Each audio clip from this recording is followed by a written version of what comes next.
আচ্ছা Randeep, bench press তো normally আমরা ওয়ার্কআউট করি চেষ্টার জন্য, flat bench press, incline bench press, কিন্তু বেঞ্চ প্রেস মারার পরে আবার মানে ডাম্বেল প্রেস কেন হয় জানিস? অ্যাকচুয়াল ওয়ার্কআউট করতে গেলে ওয়ার্কআউটের ব্যাপারটা বুঝতে হবে যে আমি এই ওয়ার্কআউটটা কেন করছি সেটা বলছি, তাহলে সেই জিনিসটা মাথায় থাকবে আর সেই করবে। আমি তোকে একটা জিনিস দেখাই, বেঞ্চ প্রেস আমরা যখন মারি আমরা কীভাবে মারি তোমরা সবাই জানো, কিন্তু ডাম্বেল প্রেসটা আমরা এই জন্য মারি,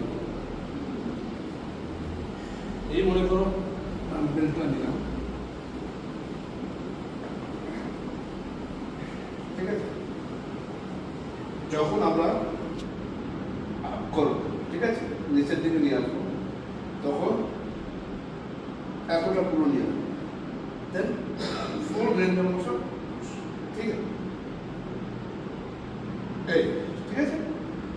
কিন্তু সেক্ষেত্রে যদি আমরা অনেকে দেখতে পাই যে মধ্যে কি করে এই এতে সেই ডাম্বেল প্রেসের কাজটা হচ্ছে না। ডাম্বেল প্রেসের প্রপার কাজটা হতে গেলে তোমাকে পুরোটা লিখতে হবে, পুশ স্লো পুশ, ঠিক আছে।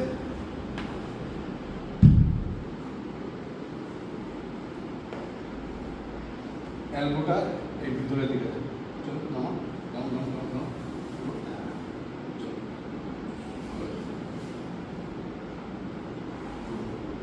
চলো 3 4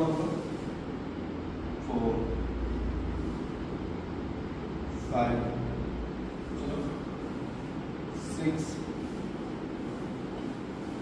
7 ऐसे देखो 8 जस्ट एक लाइक करना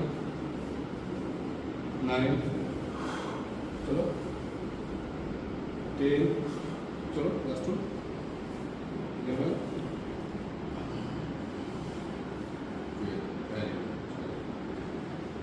তাহলে কি বুঝলাম সেখানে এখন অনেক কিছু বাকি রয়েছে, হ্যাঁ নাকি?